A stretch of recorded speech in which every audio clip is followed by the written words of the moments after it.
We're going to be talking to Thomas Palladino today. Super excited about today's show. We're going to talk about scalar energy, something I've touched on in the past, but this is incredibly important research that is really being pioneered. A couple of people have really had made some breakthroughs, but Thomas has some really interesting updates on this whole alternative energy, alternative science field today. And I only say alternative in a label sense because this is really cutting edge. This is probably Thomas wouldn't differentiate this as an alternative. It is an alternative by label. But if you want to follow along with today's guest, it's selfhealgo.com. You can read all about Tom there. A little bit about his research before I bring on Tom. He's into scalar energy, as I said. Began during his undergraduate years, and that's where he was inspired by various scientists, especially Nikola Tesla, a hero of mine. And we're going to get into a little bit of background of scalar energy today. Scalar energy is also known as prana, chi, radiant energy, zero-point energy, ki, orgone, elliptic energy. I didn't even know there were so many names. And it's after years experimenting and modifying with this that Tom developed a technique using scalar energy that will transmute pathogens quickly and painlessly. And this technique facilitates the use of photographs of people who desire to have pathogens transmuted in their bodies. So if I have a little bit of promo stuff to do for Tom, I would say just go to his website. It's really well done. He's got excellent articles there, testimonials, events, all about him, all about the scalar sessions. It's just a great research site if you just want to even look at this as well.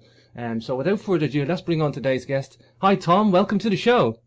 It's great to be here. Thanks for the invitation. Oh, it's great to have you here, Tom. Tom, this is wonderful stuff for me because this is pioneering science. I mean, I said in the intro there, alternative science on alternative energy or something like that, you know, because it's like mainstream has really just become a taboo in itself. It's become this dogged, rigid, locked down academic, you know, system where it doesn't do this. It doesn't touch this stuff, Tom, you know. And like I mentioned, Tesla, you know, you researched Tesla and Tesla's invention of scalar energy. I mean, let's focus on that. Tesla was a pioneer of his day. You know, and it's sad that in the last 100 years, there only has been a handful of people that have, you know, carried the flag of Tesla. That's correct. And that's a shame. That will change. As a greater number of people realize what Nikola Tesla achieved, well, we're going to see the world really rally around his work, around his inventions, his discoveries. I have.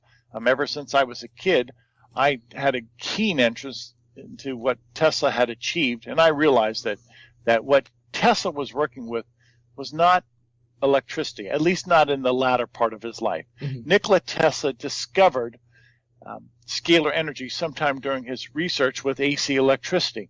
And it's my contention that the latter part of Nikola Tesla's life was devoted almost exclusively to scalar energy. Why? Because Tesla saw the merit. He saw that scalar energy has a much greater versatility and much greater promise than that of electricity. And to this day, we don't understand that. Tesla really had two careers. The early part of his career was devoted to AC electricity. The latter part of his career was devoted almost exclusively, once again, to scalar energy.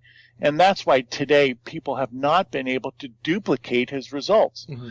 Tesla was not working with electricity his last days. Mm-hmm. Tesla was working with scalar energy, and his ability to achieve certain physical phenomenon with scalar energy can only be achieved by way of scalar energy, not by way of electricity.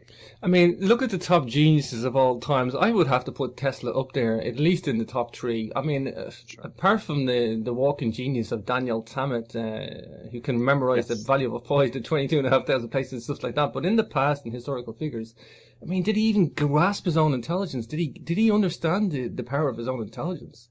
Yeah, it's said, and even Nikola Tesla mentioned, that he had flashes of light. And it's my contention that we learn by scalar energy or scalar intelligence. Mm. Tesla had this download, this flashes of light, as he called it. Mm-hmm. Well, that really is a download from God, if you will. Mm. That's a divine intelligence that was giving Tesla this advantage, this insight to the physical world that we just don't have that. And as you mentioned, Daniel Tammet, well, his ability to memorize pi to what?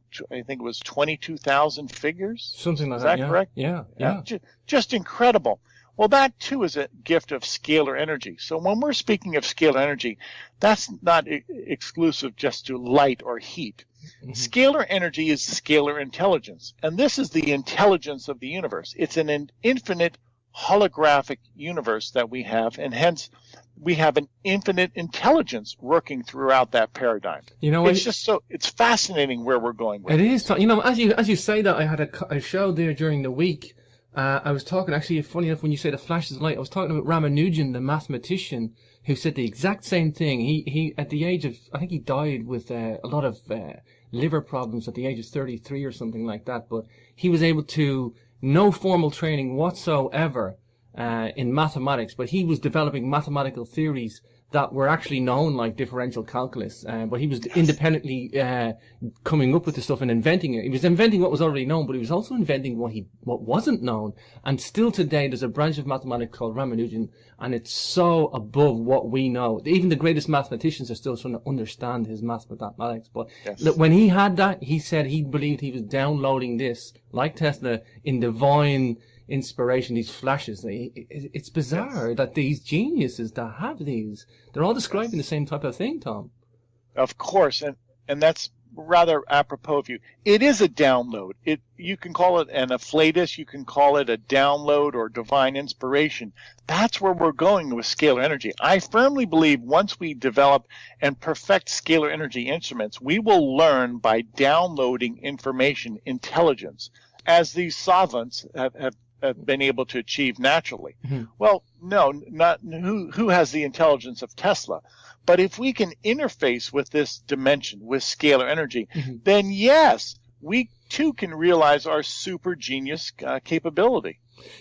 Just for the audience who aren't into the science or not maybe as familiar as ourselves, Tom, but maybe just give us a little definition of scalar energy in a science definition, or the scalar energy treatment process then.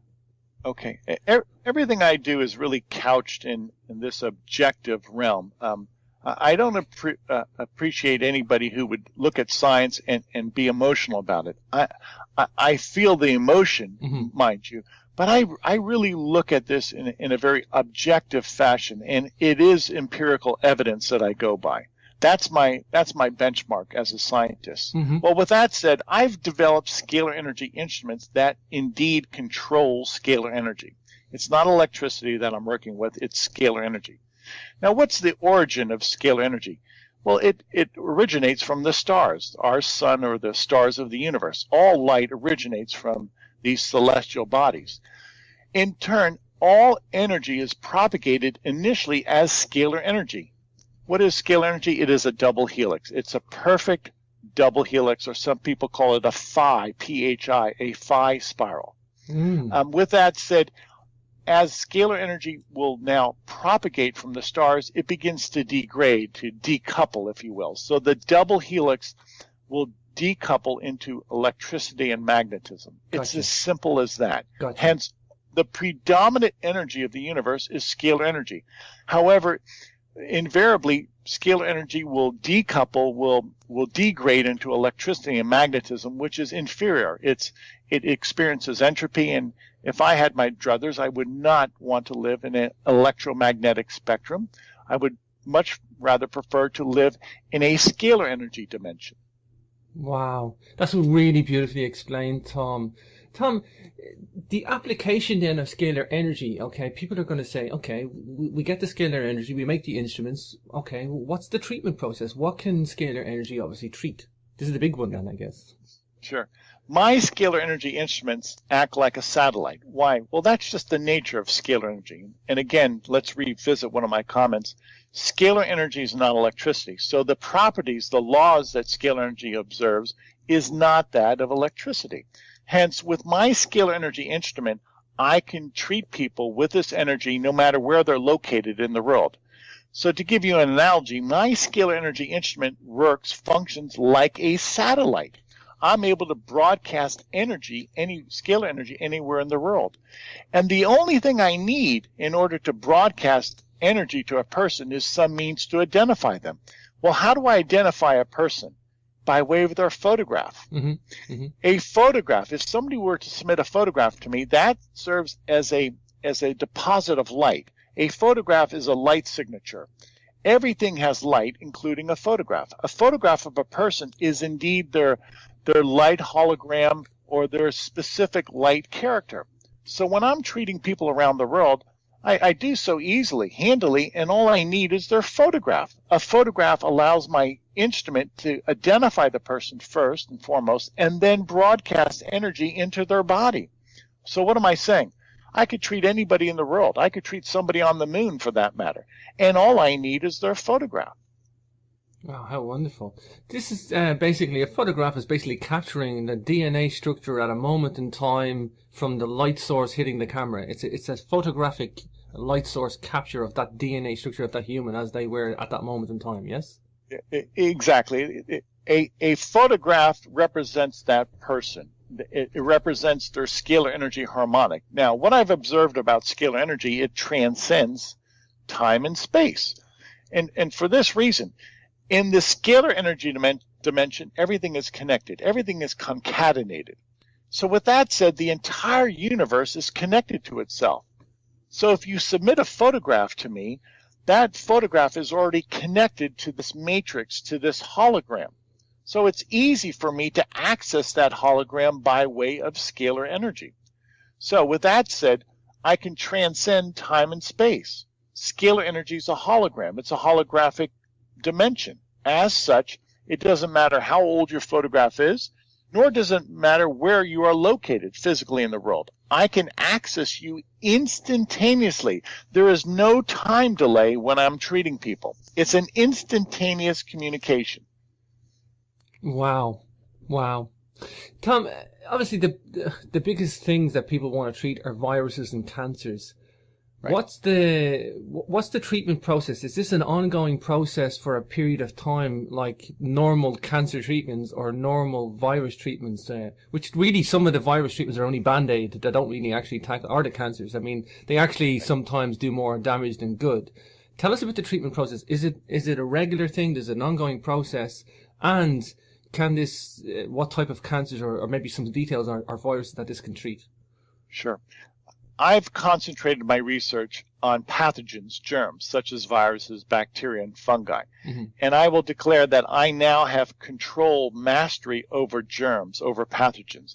My scalar energy instruments allow me to easily, readily break apart any germ in the human body, or an animal body for that matter. So with that statement, I can easily break apart any virus, bacterium, or fungus. Hence, I have the cure for all viral, bacterial, and fungal disease. Now, we have to take into consideration germs are foreign. They don't belong in their body. Well, it's easy for me, first of all, to identify a germ inside the human body. And with scalar energy, with this control, with this mastery, I'm able to break apart the molecular bonds, whether it's a covalent bond or a hydrogen bond, etc. I'm able to break apart the bonds that hold together a germ, a pathogen. And in so doing, the germ then no longer exists. I've, if you will, deconstructed its geometry. So with that, I remove the causative agent of disease. Now, this is very, very promising. What I'm saying to you is this. I am able to break apart, to disassemble the herpes virus. Hence, I can cure herpes. If I can remove the causative agent, eradicate the causative agent, well, the germ no longer exists. If the germ's not in the body, then you're cured of herpes. And that's my declaration. My scalar energy instruments allow me to control physical matter. I've devised a technique using my scalar energy instruments in which I can break apart the molecular bonds of herpes. As such, I can cure herpes. I've been doing this routinely now for the past 2.5 years. It's easy to do with scalar energy. The thing is, Tom, I'm listening to you talking here. This isn't like normal treatment in respect to, they say the cure is worse than the cause or the symptom. But normally, people for viruses or cancers, they literally attack viciously the cause of the problem and maybe inflammation or makes it worse. But this, what you're describing, this decoupling process, is more like a cleansing process. It's more like a cleansing of the virus. Yes, it is, and it's benign. Now, keep in mind what I've stated previously, that scalar energy originates from the stars, from our sun. It's benign energy. Well, when you walk outside at night and you have starlight all around you, is that harmful? No, it's beneficial. So I'm working outside of the electromagnetic spectrum. So this is a benign treatment. Actually, people don't even feel it when I'm treating them with scalar energy, unless you're really, really sensitive. So there are no side effects. Why? Well, I'm not working with chemicals. This is non-physical light. Light is not of a physical character. And as such, there is no die-off or adverse side effect. This is wonderful stuff, Tom. Tom, this is really the pioneering health science of the future. Yes, it is. Yes, it is. What's... What I'm declaring immediately now is that the technique that I've developed is the cure for all pathogenic disease, all diseases caused by germs. Well, let me just rattle off 5, 6, 7 diseases as such. Herpes, as I mentioned, tuberculosis, cholera, dengue fever, malaria, AIDS, HIV infection, hepatitis. All of those aforementioned pathogenic diseases are now within our reach. We can cure all of them. And the reason we can cure them, we break apart the causative agent. Get rid of the causative agent, the germ, and you no longer have the symptoms associated with that disease. You know, Tom, and I've been guilty of this myself, but people think about this, oh my God, this is just too good to be true, because we're so locked into the drug companies, into the pharmaceutical run industry of hospitals and doctors, and everybody runs to their local doctor for them to be told, go take your pill, this'll solve everything. And I first heard about scalar energy a long time ago. I was a little bit, I'll be honest, I was dismissive because I went too good to be true. But then I knew somebody who tried it and was successful with it. And then it was for something totally different, by the way. And then I tried it myself for a chest infection. And I was cleared up within hours. I mean, my chest infection was gone, and I seen the results immediately. So I've had first-hand, and I don't get many chest infections, but this is incredible stuff, Tom. I mean, I've had first-hand experience of it myself. What is the reception to mainstream science, mainstream doctors, health industry? Are these guys trying to put a stamp down on this? I would say as of this date, my work is suppressed. People are not paying attention to it, and probably for selfish reasons. If scalar energy can indeed, in this immediate instance, control germs, break apart germs easily, well, this will be a threat to some people in the medical community, a threat to their money and power. Now, to extend that, obviously, scalar energy has so many applications. It's so versatile. Scalar energy eventually will be the new energy that mankind will embrace. It's my forecast that scalar energy will replace coal and oil, hydroelectric power, electricity, nuclear. Scalar energy is the energy of the future. It is an infinite supply of energy. The universe is awash with scalar energy. So what are we looking at? Ultimately, we're looking at a different way of living, a different paradigm, an entirely new way of not only generating energy generation, but also what that applies to and what that will mean for mankind. Everything's going to change. Wow. Look at Tesla in his day. He was suppressed for his technology too. I mean, you know, this stuff, I can see why people won't want this to be explored, developed. You know, like I say, we're locked into an industry, whether we like it or not.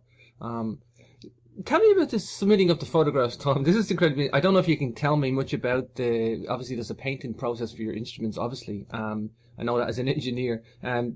People that submit the photographs, can you tell us about the process of what happens inside the machine? Is that allowable? Can you talk about that? Sure, I will. The beauty of a scalar energy instrument, it has no moving parts. And you might say, well, how do you generate the energy? I don't. I simply am extracting that energy from the universe. Now, this is the beauty of scalar energy. First of all, let's consider your car. Well, you obviously have moving parts in your car, and you have the consumption of fuel that's turned into some type of work output. Mm-hmm. Well, to the contrary, a scalar energy instrument does not use fuel. It does not have any moving parts. I simply am taking the ambient energy that the stars that our sun provides, and I am taking that energy and then directing it and able to broadcast scalar energy as such and do incredible things with it. In this case, I'm able to broadcast scalar energy and break apart germs. I see in the future where I will be able to take scalar energy and then power a motor. So the power source no longer will be a nuclear power plant or a hydrothermal power plant, etc. It will be the stars. The stars are essentially the power plant for the universe. So when somebody submits a photograph to me, I actually take that physical photograph and I place it inside my scalar energy instrument. As such, that photograph now is within a different dimension. I'm not working with an electromagnetic dimension force field. I'm working with a scalar energy dimension force field. And when a photograph is introduced into a scalar energy force field, then I can make an immediate connection with that person. I can send energy, scalar energy, to that person. As such, I simply instruct the energy to go out and to break apart germs inside that person's body. It's as simple as that. I know it's quite profound, but again, a photograph allows me to access a person, and once I take that photograph and place it within my scalar energy instrument, they are instantly incorporated in this hologram, in this matrix, if you will. The connection is instantaneous. Hence, I can instantly tell a germ to break apart in their body. Tom, virtually to us little humans on Earth, this scalar energy is pretty limitless in the grand scheme of things. Yes, it is. Yes, it is. Once scalar energy comes into vogue, it's my prediction that the monopolies will topple. You're not going to have any Fortune 100 company holding on to any patent or any type of exclusive technology as they are now. Scalar energy will really liberate mankind, and it will indeed break these monopolies around the world. How do you deal with the public that are interested? Let's say somebody's interested in listening to the show here, Tom. What's the process? Because and let me just say, a lot of people are interested in Tesla, and they soak up Tesla's scalar and pioneering research, and they're all about alternative energy, alternative science, free energy, all this type of stuff. And they get the whole Tesla phenomenon now in the last 20 years. However, they're still locked into this paradigm. They're still locked into this suppression of knowledge, and they're not scientists and they're not engineers, and they don't get it like us and the scientists and the engineers do, Tom. And what's the process for these guys? How do you get these guys to... Do you have an approach for these? Do you have an education? Do you have to educate them first, Tom? I think a great start would be just look on Google or Bing and read something about Nikola Tesla. Just a super genius, and you'll appreciate what he's done with scalar energy. Now, Tesla had two careers. The early part, the initial part of his scientific career was really predicated upon AC electricity and its wonderment. And that's great. The latter part, the second part of Nikola Tesla's life, was devoted almost exclusively to scalar energy.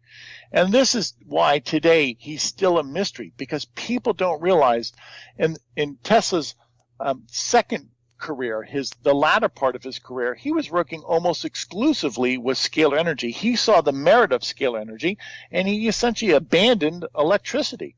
Well, I've abandoned electricity also. Electricity is an inferior form of energy. I don't experiment with it. It doesn't interest me. So I'm following in the footsteps of Tesla. Secondly, I would say, if you're interested in my work, my website is selfhealgo.com. I've written hundreds of articles about scalar energy, as well as the discoveries that I indeed have encountered. And that hopefully will give you, if you will, a running start, some type of ability to better understand this second energy of the universe. Sure. Tom, I was on your website today. It's wonderful. The articles are absolutely awesome. I've been going through a few of them. Tell me about the nutrient therapy. This is really, because I'm into this eating well and nutrient stuff. This is really beneficial to me, but for the audience as well. Tell us about the nutrient therapy. Sure. Again, with scalar energy, we have control of matter. my statement is this: scalar energy allows us to control physical matter. We can either assemble matter or disassemble matter. We can either assemble molecular form or disassemble molecular form. Some people call that transmutation or alchemy. Mm-hmm. I simply say it's the nature of scalar energy. Frankly, it's very easy to assemble and disassemble physical matter with scalar energy. So I've developed a technique with scalar energy in which I can assemble vitamins, minerals, antioxidants, phytochemicals, amino acids. What the body needs for proper nutrition, for sound health, I'm able to assemble those essential nutrients inside the body. And I've been doing this now for myself for years, and I would say that I have achieved a level of health that's unparalleled, that I've never been able to achieve prior to this nutrient program. Again, I'm able to assemble over 240 micronutrients inside my body. I do it all by way of scalar energy. And when I am assembling these micronutrients, it is happening at the cellular level. Each cell of the human body assembles a micronutrient. Hence, it's the perfect delivery system for vitamins, for minerals, for antioxidants. Wow! So this isn't just healing the sick. This is making our food better and everything. Which has also got an exponential effect of eating the proper nutrients keeps you well. Yes, it does, and that's a great point. Finally, we have a means to deliver the nutrients to the cell. There is no metabolic pathway that I have to observe. I don't have to worry about the body assimilating and incorporating these nutrients. To the contrary, I assemble inside each cell of the human body the nutrients that they need. So in many ways, I'm sidestepping, I'm obviating, if you will, the normal metabolic processes. I'm able to deliver the nutrients inside each cell of the human body. It's the perfect delivery system for nutrients. Oh, this is wonderful. You really have provided a wealth of, background and information on this, Tom, in these articles. You must really love science, Tom. You must really. I love it. You're passionate about it. It's a playground. It's a playground. And if I'm sure many people would concur with me. Once you really find something that you enjoy doing, this is not work to me. I'll say play. I'm not going to say work. I play 12 hours a day in my laboratory or behind a computer or researching. Mm-hmm. It's not difficult for me to play 12 hours a day. Oh, wonderful. Tom, okay, people into alternative health, they're going to worry about their chakras as well. And if you want to talk a little bit about the chakras, does scalar waves affect the chakras, the 7 chakra points? Does that come into play? Yes, and they have to. They have to. By virtue of the fact that, yes, everybody has 7 chakras. Well, what is a chakra? Let's define our terms. A chakra is a point of light. Mm-hmm. Everybody has 7 chakras. And specifically, those 7 chakras are composed of scalar energy. Well, many of us realize that a chakra spins. It's derived from the Sanskrit word. It's a spinning. It's a vortex. Well, that's what scalar energy is. It's a double helix. It spins. Mm. So when we refer to our 7 chakras, we're really referring to 7 scalar energy vortices. They spin. They rotate. And my scalar energy instrument, or any high-powered scalar energy instrument for that matter, will have a profound effect on the integrity and on the alignment of our 7 chakras. Yes, my scalar energy instruments can in some way balance the 7 chakras. Now, it's not because I necessarily have any special gift as a scalar energy operator. To the contrary, I literally turn on my instrument, and this energy, this universal energy, this divine energy, automatically reprograms the chakras. Many people who come to me have told me that their depression is reversed or that their insomnia is reversed. Some people have gone as far to say, I've not been able to get a full night of sleep for years, but after your scalar energy treatments, I can sleep. I can finally get sleep, unmitigated sleep, say sleep that was not in any way interrupted for 5, 6, 7 hours. And they ask me, they say, Tom, what have you done? And I simply reply, it's not that I've done anything. It's simply this divine energy, this universal consciousness has corrected your chakras. It happens automatically, or perhaps I should say coincidentally. Perhaps the people that have done Reiki and healing, they're just like manual instruments, if you will, or human instruments for this universal energy in a way that the scalar energy is with your machine, Tom. Yes, and that's a good point. Let's look at a few examples of scalar energy in motion here. People who have healing hands, when some people can lay their hands upon you and heal you, that's a broadcast of scalar energy. And that's obvious now that we understand that there's two energies in the universe. Healing hands are scalar energy hands. Some people have the ability with a kind word to lift a spirit, or perhaps prayer has been shown to produce a healing. Well, that makes sense because prayer is a broadcast likewise of scalar energy. So it's always been my contention. People are adept. Everybody's an expert in scalar energy. We just don't realize that we're working with scalar energy every moment of our lives. Everybody prays to some extent. That's a broadcast of scalar energy. Everybody thinks. That's a broadcast likewise of scalar energy. Everybody has feelings, emotions. Emotions are a broadcast of scalar energy. It's all around us. It's part of us. We can't survive without scalar energy. So once we understand that this is the universal energy of the universe, once we finally get that, then we're going to work with it, embrace it, and we will finally advance this science to the point that it will become the norm. Respect to the micronutrients that you were talking about then, perhaps then it's like the sunlight growing plants and naturally in the biological kingdom is basically just using scalar energy to build these micronutrients naturally. Yes, precisely. And I'll tell the audience about something. You're not really inventing anything new. I'll offer this caveat before I mention this. I don't suggest this for everybody because you don't have a scalar energy instrument. I only eat one meal a day. Throughout the day, I'm assembling micronutrients inside my body. Now, I'm not a youngster, so I don't need constant nutrition. I only eat one meal a day, and that's sufficient. My scalar energy instrument assembles the nutrients that I need in my body. I don't have hunger pains. I am not hungry, on account of the fact that I treat myself 12 hours a day for micronutrients by way of scalar energy. So I've been able to curtail my food intake significantly. Well, how am I surviving? How am I getting by? Scalar energy is assembling the nutrients in my body that I need. Wow. Tom, outside the alternative health, if you want to call it that, I mean, what has science done with, and set aside Tesla as well, what has mainstream science done with scalar energy? Have they explored it in any way, in any form? No, I'll speak for the United States. I'm an American. I live in the state of Florida. In the United States, scalar energy is not being given its due. There is no serious consideration for scalar energy. Now, perhaps people simply just don't know. They don't have that education. I'm trying to change that. I'm trying to educate people, and I'm trying to show people the merit of scalar energy.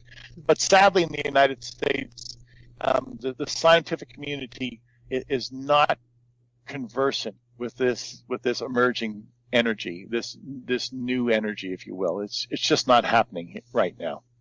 Wow. Respect to, obviously, we've got males and females on this planet, not just the human race. Can you treat any particular symptoms for males or any particular symptoms for females in particular? Yeah.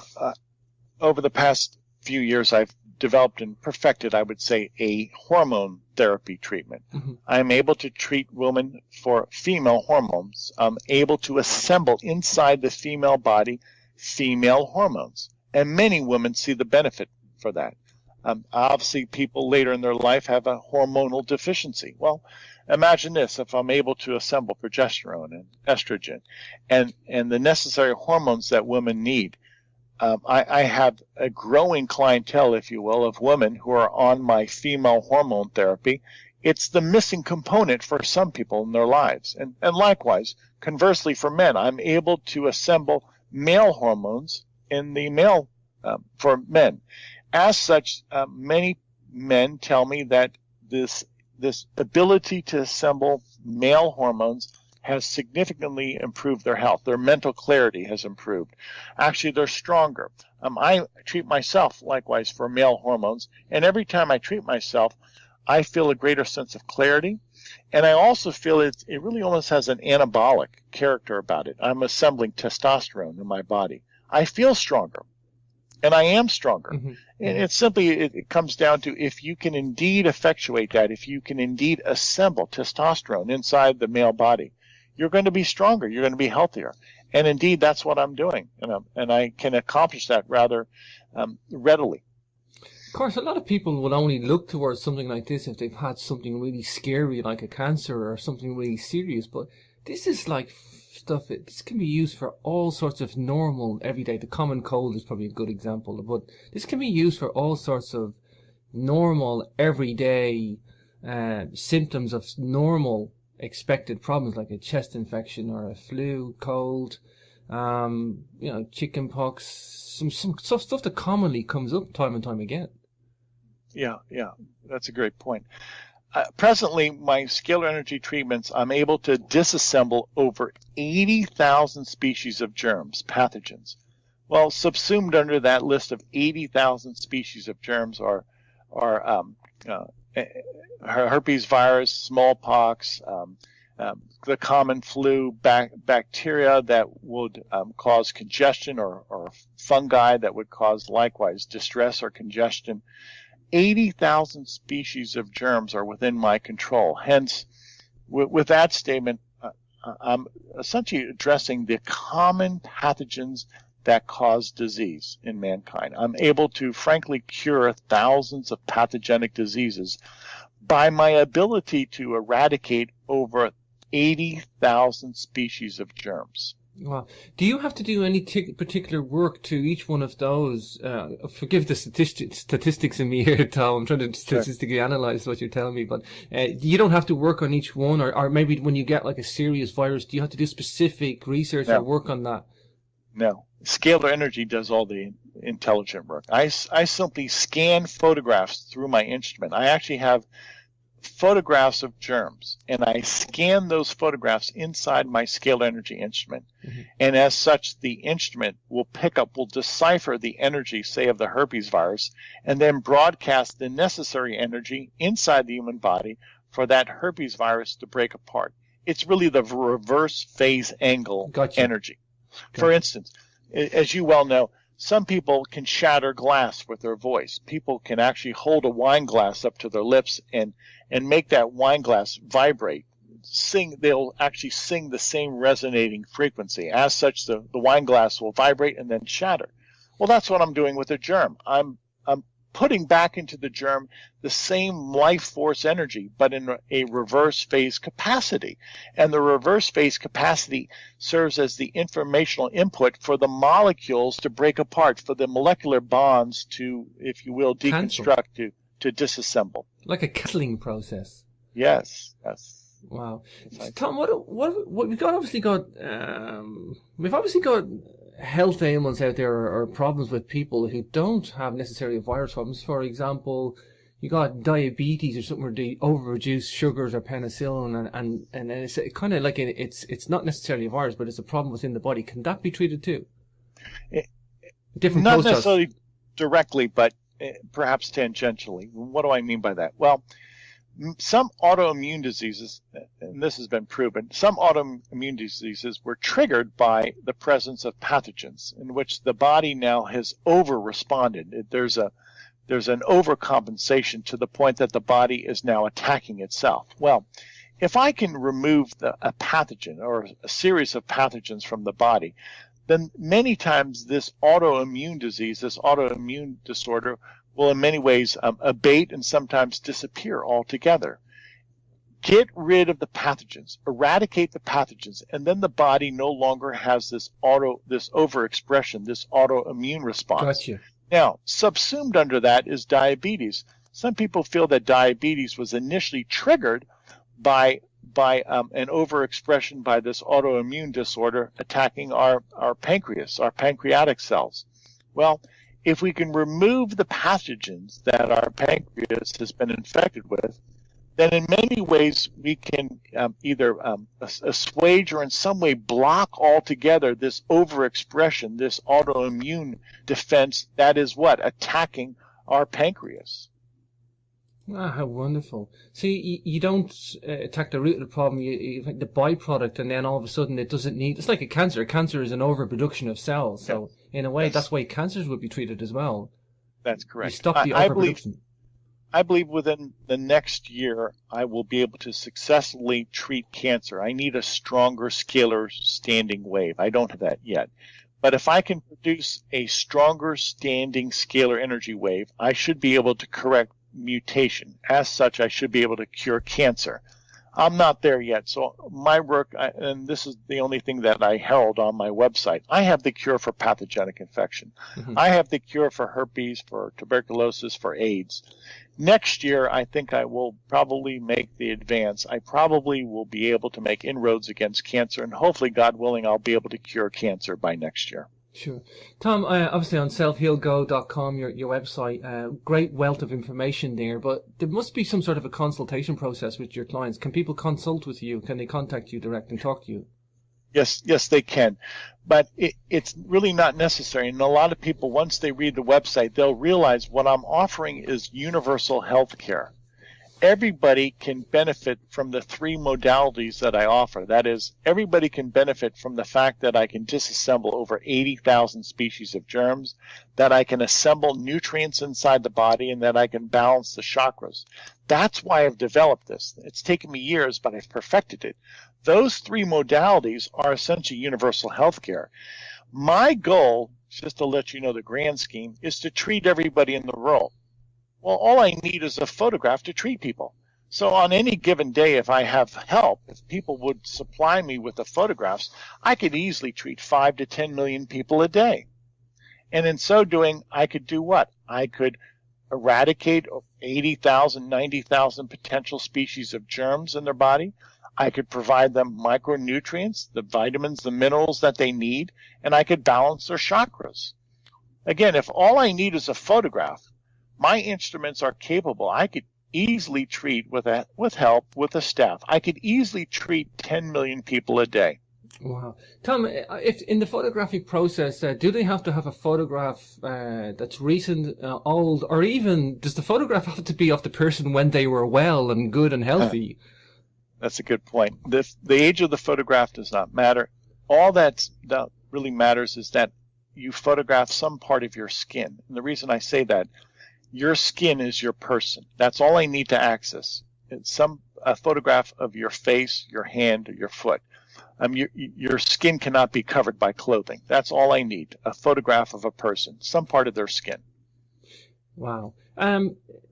This affect the DNA structure of anybody in particular? And I mean that does it attack the DNA? Does it restore the DNA? Does it fix the DNA to its original DNA is a smaller version of scalar energy. What do I mean by that? Well, look at DNA. In and of itself, it's a double helix. And the proportion, the geometry of DNA, any DNA strand, is exactly in proportion to that of a standing scalar energy wave. That is, if scalar energy is a double helix, it produces our DNA, which is likewise a double helix. If the ratio and proportion found in a scalar wave is that of phi, 1.618, you can find that mathematical value, 1.618, in DNA. Mm-hmm. So what is my point? DNA is created, formed, and maintained by scalar energy. Sure. In order to correct faulty DNA, genetic disorder, or cancer, mm-hmm. you simply need a strong standing scalar wave to correct, cure cancer, to correct, cure genetic disorder. Mm-hmm. Mm-hmm. You know, I don't think the research has been done there on the genetics in this department. Again, the cancer research is largely drug orientated. Right. It's a shame that it's gone that way. I think there's a desperation in the cancer research. It's almost like it started from a desperation point of view. If you look at a drug, bluntly, what is a drug? It's a pill of energy. Everything is energy. So when you're having somebody take a pill, it's some form of energy that they're swallowing that's being incorporated into their body. It's a tool. It's an energy tool. Yes, it's of a chemical nature, but nevertheless it carries an energy signature. Well, I obviate that because that's the crude way of doing it. Drugs are the crude way of curing disease or attending to disease. The precise way is with energy itself, not a chemical. The precise way of curing disease is with light, with energy, specifically with scalar light, scalar energy. It's my contention that scalar energy, once we understand it, and I'm getting there, hopefully within the next year, I will be able to correct the human genome, to correct mutation. If I can correct an addition, a deletion, a substitution, then I will be able to cure cancer. I'm on that path right now. Let me go a bit left field on you here. Telomeres and aging on the DNA strands. Could you stop the aging process? Because they're kind of looking at the telomeres, these little Flugelbinder lace caps that are on the end of the DNA strands. If you could stop the DNA degradation, I think is the probably best way to explain it. Yes. Well, we see examples of how scalar energy can delay decomposition. In some ways, scalar energy can prolong life. Well, what do I mean by that? There have been experiments that have been conducted with pyramids. Well, a pyramid is a natural capacitor. It assumes scalar energy. And many times if you put a fruit, a banana, or some type of vegetable inside a pyramid, it will not rot, it will not decompose as quickly. Why? Because scalar energy serves as a life force. Scalar energy slows down the rate of decay. It slows down aging. Now, I believe in a perfect scalar energy environment, in an unmitigated scalar energy environment, your DNA would automatically be corrected. You would attain a steady state, and you could not age. You could not decay. You would essentially be in a state of perpetuity. You would have perpetual life if you lived in a perfect scalar energy environment. Oh, wonderful. I just twigged something there, Tom, from two totally separate sources. You've just unified something for me, because I know from the ancient structures of pyramids, they talk about them as being scalar machines. And I also know that from research that was done with seeds that were put on top of pyramids all around the world, that they have a 30% more yield. They yield a 30% bigger harvest when put on top of activated pyramids.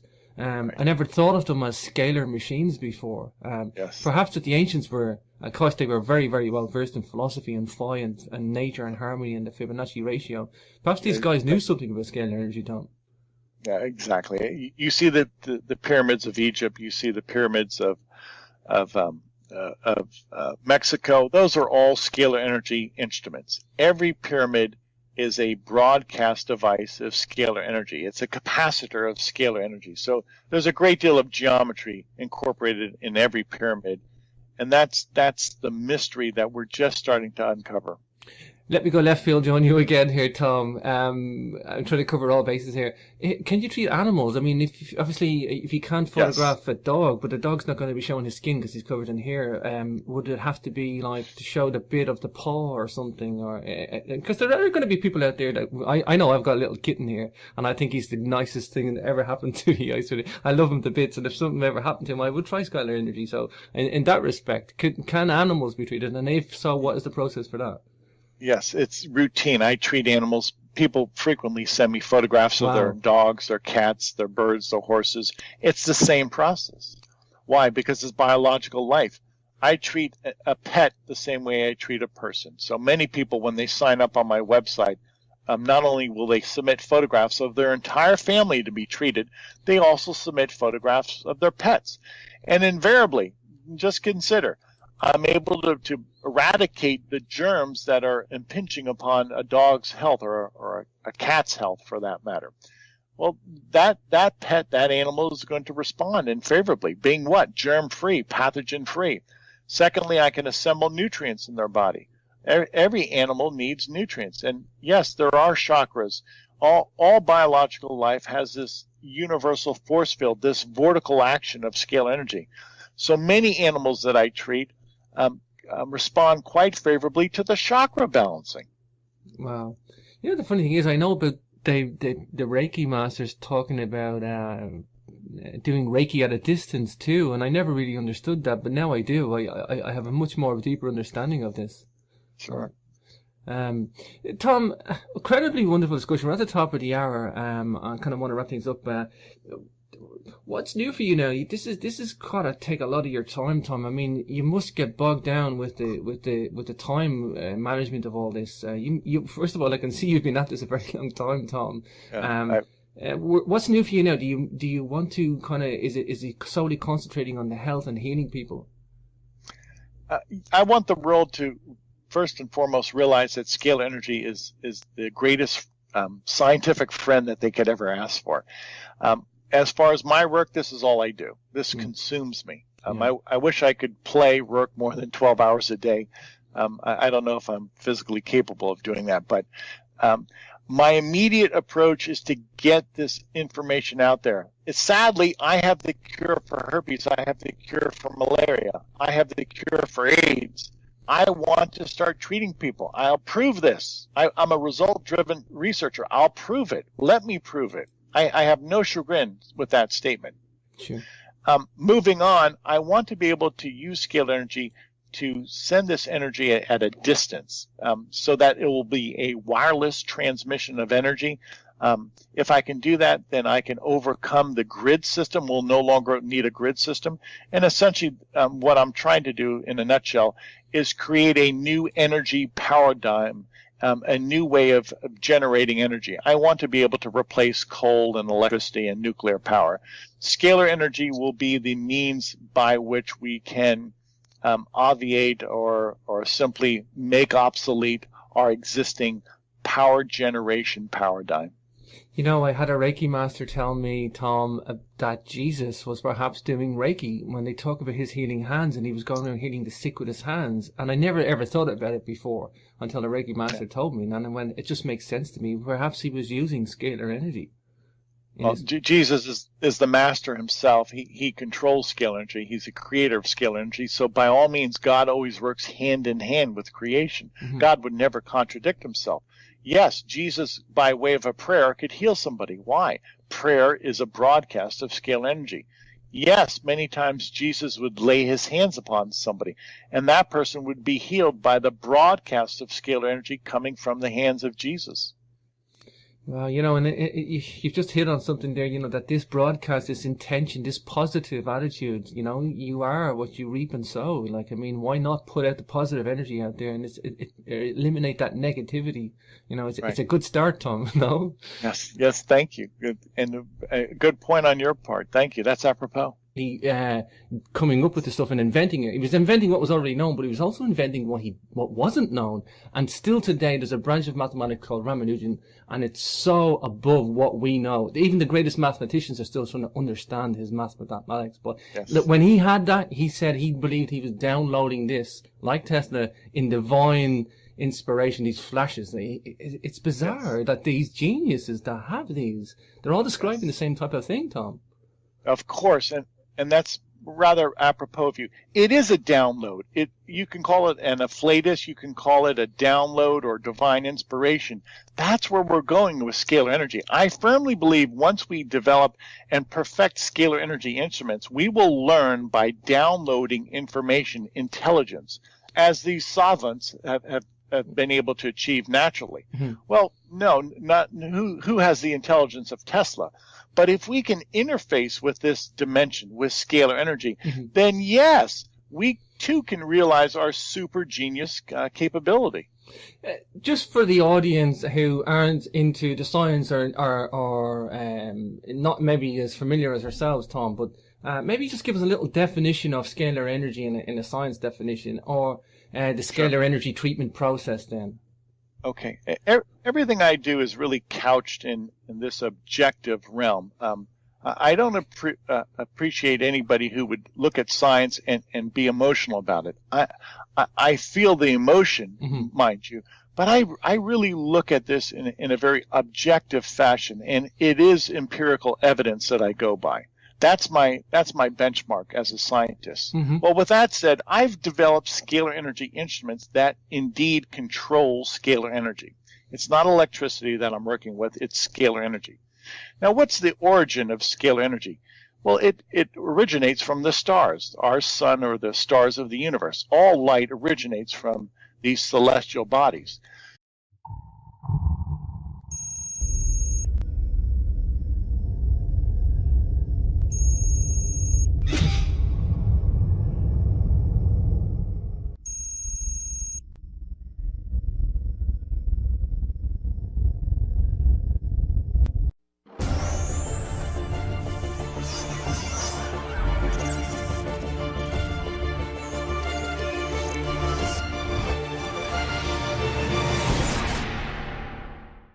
We're going to be talking to Thomas Palladino today. Super excited about today's show. We're going to talk about scalar energy, something I've touched on in the past, but this is incredibly important research that is really being pioneered. A couple of people have really had made some breakthroughs, but Thomas has some really interesting updates on this whole alternative energy, alternative science field today. And I only say alternative in a label sense because this is really cutting edge. This is probably Thomas wouldn't differentiate this as an alternative. It is an alternative by label. But if you want to follow along with today's guest, it's selfhealgo.com. You can read all about Tom there. A little bit about his research before I bring on Tom. He's into scalar energy, as I said.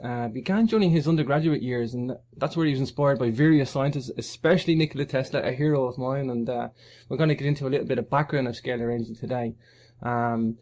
Scalar energy is also known as prana, chi, radiant energy, zero-point energy, ki, orgone, elliptic energy. I didn't even know there were so many names. And it's after years experimenting and modifying with this that Tom developed a technique using scalar energy that will transmute pathogens quickly and painlessly. And this technique facilitates the use of photographs of people who desire to have pathogens transmuted in their bodies.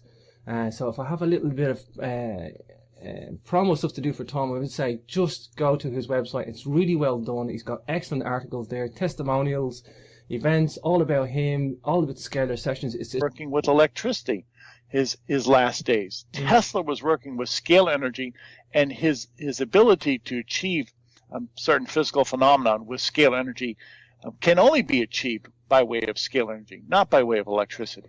I mean, look at the top geniuses of all times. I would have to put Tesla up there, at least in the top three. I mean, apart from the walking genius of Daniel Tammet, who can memorize the value of a pie to 22,500 places and stuff like that. But in the past, in historical figures, I mean, did he even grasp his own intelligence? Did he understand the power of his own intelligence?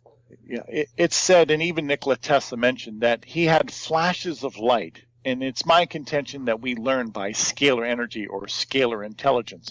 Tesla had this download, this flashes of light, as he called it. Well, that really is a download from God, if you will. That's a divine intelligence that was giving Tesla this advantage, this insight to the physical world that we just don't have that. And as you mentioned, Daniel Tammet, well, his ability to memorize pi to what? I think it was 22,000 figures? Something like that. Is that correct? Yeah. Just incredible. Well, that too is a gift of scalar energy. So when we're speaking of scalar energy, that's not exclusive just to light or heat.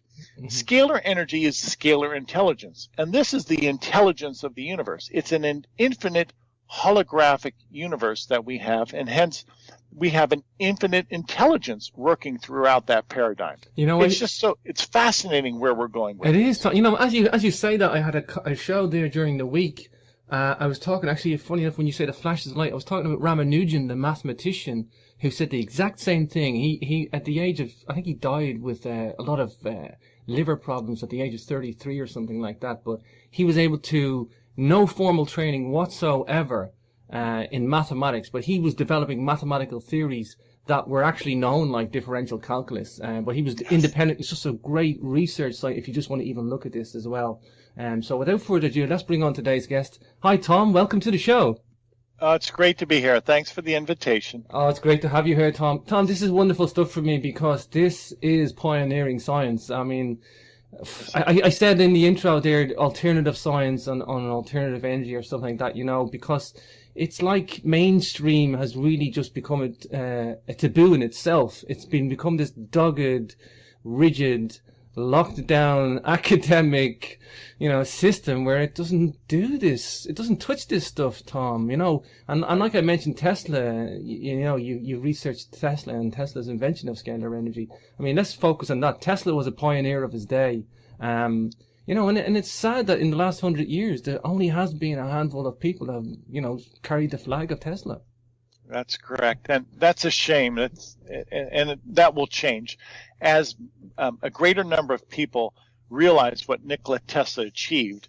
Well, we're going to see the world really rally around his work, around his inventions, his discoveries. I have, ever since I was a kid, I had a keen interest into what Tesla had achieved, and I realized that what Tesla was working with was not electricity, at least not in the latter part of his life. Mm-hmm. Nikola Tesla discovered scalar energy sometime during his research with AC electricity. And it's my contention that the latter part of Nikola Tesla's life was devoted almost exclusively to scalar energy. Why? Because Tesla saw the merit. He saw that scalar energy has a much greater versatility and much greater promise than that of electricity. And to this day, we don't understand that. Tesla really had two careers. The early part of his career was devoted to AC electricity. The latter part of his career was devoted almost exclusively, once again, to scalar energy. And that's why today people have not been able to duplicate his results. Mm-hmm. Tesla was not. In turn, all energy is propagated initially as scalar energy. What is scalar energy? It is a double helix. It's a perfect double helix, or some people call it a phi, P-H-I, a phi spiral. With that said, as scalar energy will now propagate from the stars, it begins to degrade, to decouple, if you will. So the double helix will decouple into electricity and magnetism. Gotcha. It's as simple as that. Gotcha. Hence, the predominant energy of the universe is scalar energy. However, invariably, scalar energy will decouple, will degrade into electricity and magnetism, which is inferior. It experiences entropy, and if I had my druthers, I would not want to live in an electromagnetic spectrum. I would much rather prefer to live in a scalar energy dimension. Wow, that's really beautifully explained, Tom. Tom, the application then of scalar energy, okay, people are going to say, okay, we get the scalar energy, we make the instruments, okay, what's the treatment process? What can scalar energy obviously treat? This is the big one then, I guess. Sure. My scalar energy instruments act like a satellite. Why? Well, that's just the nature of scalar energy. And again, let's revisit one of my comments.